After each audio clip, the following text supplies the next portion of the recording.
نبی کریم رؤوف الرحیم صلی اللہ تعالی علیہ وسلم نے آپ کی شان میں فرمایا، کریم آقا علیہ السلام نے ارشاد فرمایا کہ ھذہ صدیقۃ امتی۔ نبی کریم فرماتے ہیں حضرت خدیجۃ الکبریٰ رضی اللہ تعالی عنہا میری امت کی سب سے بڑی صدیقہ ہیں، اور آپ کی زندگی پر اگر سیرت کی کتب پڑھی جائیں تو حضرت سیدہ خدیجۃ الکبریٰ رضی اللہ تعالی عنہا نے ساری زندگی اسلام پر چل کر دکھائی۔ آپ بہت زیادہ مالدار تھیں، اللہ تعالیٰ نے آپ کو بہت سارا مال و دولت عطا کیا تھا، لیکن جب حضرت خدیجۃ الکبریٰ رضی اللہ تعالی عنہا میرے آقا علیہ السلام کے نکاح میں آتی ہیں تو سب سے پہلا کام جو حضرت خدیجۃ الکبریٰ نے کیا وہ یہ تھا کہ اپنا سارے کا سارا مال مصطفیٰ جان رحمت کی بارگاہ میں پیش کر دیا،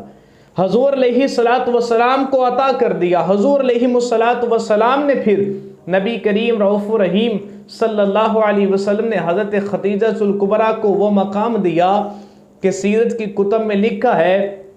کہ جب تک حضور علیہ السلام کا نکاح حضرت خدیجہ کے ساتھ رہا اور حضرت خدیجہ زندہ رہیں، نبی کریم علیہ السلام نے دوسرا نکاح نہیں کیا۔ اور نبی کریم رؤوف الرحیم حضرت عبداللہ بن عباس رضی اللہ تعالی عنہ روایت کرتے ہیں کہ نبی کریم رؤوف الرحیم صلی اللہ علیہ وسلم نے ایک دن لائنیں کھینچی تو حضور نے صحابہ سے پوچھا، اے صحابہ کیا تم جانتے ہو یہ کیا ہے؟ تو صحابہ کرام نے عرض کی، اللہ جانتا ہے یا اللہ کے محبوب جانتے ہیں؟ تو نبی کریم رؤوف الرحیم صلی اللہ علیہ وسلم نے ارشاد فرمایا، یہ 4 لائنیں ہیں، یہ 4 وہ عورتیں ہیں جن کو اللہ تعالیٰ نے جنت میں سب سے اعلیٰ مقام عطا کیا ہے۔ صحابہ کرام نے عرض کی، یا رسول اللہ وہ کون سی 4 عورتیں ہیں؟ تو کریم آقا علیہ السلام نے ارشاد فرمایا، پہلی حضرت خدیجۃ الکبریٰ رضی اللہ تعالی عنہ، نمبر 2 حضرت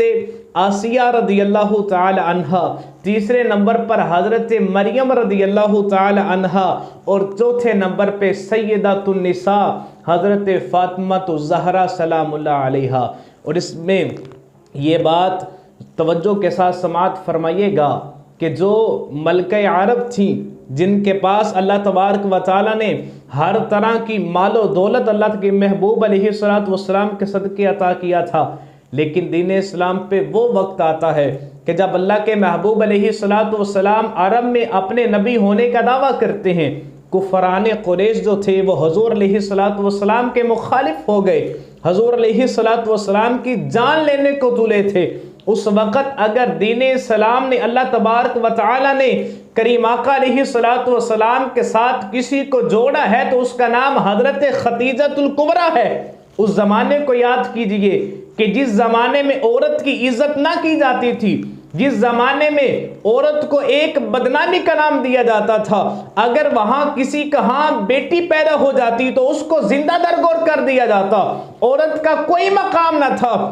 وہاں پر کریم آقا علیہ السلام کے ساتھ ایک عورت کو کھڑے کرنا، اسلام نے اس وقت اگر کسی چیز کی اہمیت کو واضح کیا ہے تو وہ عورت کی اہمیت کو واضح کیا ہے۔ اور وہ وقت آیا